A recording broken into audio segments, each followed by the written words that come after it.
Quick reminder before we get started on this episode. This podcast is based on my personal experiences and isn't medical advice. Going gluten-free is the essential treatment for celiac disease, but it does not necessarily erase every consequence of this disease, especially when someone has experienced substantial or lasting intestinal damage. This episode uses my experiences with confirmed listeriosis and cyclospora to explore a bigger question. Can celiac disease leave some people more vulnerable when other illnesses come along? The answer is nuanced, and celiac disease does not mean that everyone has a weak immune system or will frequently contract foodborne illnesses, but intestinal damage, impaired nutrition absorption, certain associated immune deficiencies, and complications such as reduced spleen function may affect how some bodies defend themselves and recover. Let's dive in. Welcome to the Gluten-Free Engineer podcast. I'm your host, Kiri Saunders. In 2011, I was diagnosed with celiac disease, a moment that changed everything. But I was determined not to let it hold me back. With my 2 engineering degrees, I set out to reverse engineer the gluten-free lifestyle, breaking down recipes, safety tips, travel hacks, and everything in between to rebuild a life I love. Whether you have celiac disease, gluten intolerance, or simply choose to live gluten-free, this podcast is for you. Join me each week as we simplify the gluten-free lifestyle, make it fun, and prove that you don't have to miss out on anything. Welcome back to the show. Today we're talking about what other complications celiac disease can have that no one has warned me about and that we've discovered over time via experience and with doctors over the many years of me knowing I had celiac disease. And just to recap real quick, in case you're not familiar, celiac disease is a chronic digestive and immune disorder. So when someone with celiac consumes gluten, the immune system reacts and damages the lining of the small intestine, and that damage can interfere with the absorption of vitamins, minerals, and other nutrients. And in rare cases, a person may continue to have severe absorption problems despite following a strict gluten-free diet. The intestinal lining is not merely where food passes through like a lot of people think. It's also an important barrier between the outside world and the rest of the body. So besides absorbing the nutrients we need from our food, it also helps protect our bodies from outside parasites and diseases. Research describes intestinal permeability as a central part of celiac disease. In simple terms, when that barrier is disrupted, the intestine may not perform all of its protective functions as effectively as it should. So, in short, the small intestine does not just absorb nutrients and vitamins and minerals and the foods that you eat.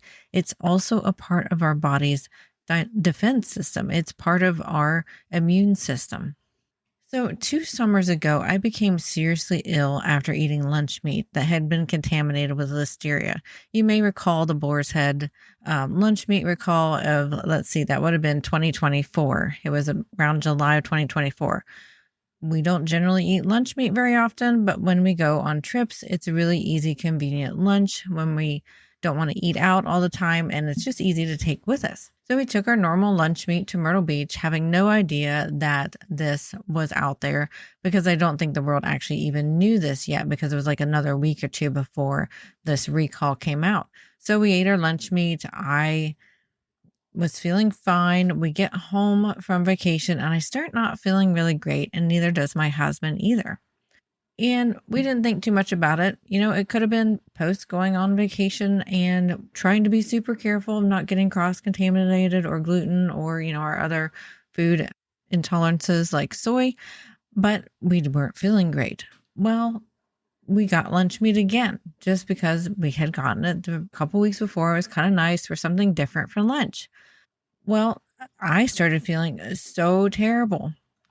Turns out I had listeriosis from the listeria bacteria that was in this recalled lunch meat. So I'd actually eaten 2 rounds of the lunch meat that ended up being recalled. The only way I knew it was because our local grocery store had a notice at the bottom of my receipt that I bought lunch meat that had been, recalled. So I was very appreciative of Kroger having that recall on my receipt the next time so I could see that I had the lunch meat that had been recalled. Now, this was a bit of a mystery to my primary care doctor. She was like, "You're healthy, Carrie. I don't understand why you got listeriosis. we did all the testing, we ruled out everything else, and it was listeriosis. It took me 2 rounds of a Z-Pak antibiotic to get rid of it because I was allergic to the main antibiotics that can fight off listeriosis. So she was kind of, swinging blind here, hoping that a Z-Pak would help me because that's one of the antibiotics that I tolerate, and it's a bit of a broad spectrum one, but it wasn't really a targeted one for listeria. So she gave me 2 rounds of it. I waited in between them and then realized it was coming back again. So then I took the second round and I was good. But then this year, I actually contracted cyclospora, which is a microscopic parasite often associated with contaminated fresh produce. Both infections were confirmed by a doctor. This time it was an urgent care doctor because we were getting ready to leave for a second trip this summer. And I wanted to get checked out before we left because I didn't want to go to a strange, urgent care. And I was feeling pretty awful. And honestly, it's been, I think, 4 weeks now, and I still don't feel great, but I'm having more of the other symptoms from it at the moment. But it's something that you need to be paying attention to your body for. When I went to the doctor, I told her, all the things that were wrong, including hypoglycemia. This parasite has created hypoglycemia in me. Again, I used to have that a lot before I figured out I was celiac, and going off, gluten actually helped me absorb enough food and nutrients and help my body digest food properly so that my hypoglycemia was much better. And so I controlled my hypoglycemia in general via eating and via food, but I haven't been able to control it while I have this parasite in me. And I let her know that. I let her know all the other things that were going on with me. And she confirmed that I have this parasite. Now, what she raised though, and I explained to her, I said a couple years ago I got listeria, and my doctor was a bit surprised that I got listeriosis because of being healthy in general. And she mentioned, hey, with celiac disease, she actually seemed to be pretty knowledgeable in celiac disease. She's like, with celiac disease, your immune system is a bit more compromised. Your small intestine may not protect you from these parasites and bacteria that most healthy people would, their immune system would take care of it. They might feel a little bit off, but they may not even notice that. So I just want people to be aware that if you have celiac disease, you may be more apt to contract odd bacteria like this that a healthy person shouldn't otherwise, or parasites. And this is not an episode meant to scare you. It's really more meant to inform you, because I don't think this is talked about enough. I know, for example, if I get really sick with the flu or stomach bug, the combination of my celiac disease and hypoglycemia makes it so much harder and longer for me to recover, because I have to really be tender to my digestive system and tender to my system in general to get well again. And so I just want us to be aware of the fact that if you are one of those that are our listeners that have celiac versus the gluten intolerance, and you're having this intestinal damage, or you've had the intestinal damage, I want you to be aware that these things are possible. You're not crazy. If you don't feel good, if your digestive system, sure, when we have celiac, we might accidentally get gluten and have a bad bathroom day, for example. But if it's different than your bad bathroom days from accidentally getting gluten, go to your doctor. That's what made me go to the urgent care this summer, and what made me go to my doctor when I had listeriosis. That was different. Pay attention. Your bathroom habits. If you have bathroom related symptoms to your celiac disease, which most people who have celiac do, some don't though. There is something called silent celiac, and you don't have the traditional symptoms. But if you do, and it's different than your normal, I accidentally got gluten, go to the doctor. Especially if it lingers for longer than it should, maybe a day or two. Go ahead to the doctor. Your body might need some help fighting off some sort of foreign bacteria or parasite. Obviously, this is not hopefully something very common out there, but this is something that has happened to me twice in the past 2 years. There were 2 different situations, 2 different types of things that got in my body. One was bacteria, one was a parasite. But I just want to make sure we're aware that our immune system may be a bit weaker. You may have some malnutrition or nutrition deficiencies. If we're not getting the right vitamins and minerals, our bodies have a harder time fighting off diseases and fighting off foreign things. We want to make sure that we have healed our gut and done all the things all the things our doctors have recommended to heal our gut. I know some things that mine have recommended is bone broth is great at healing your gut.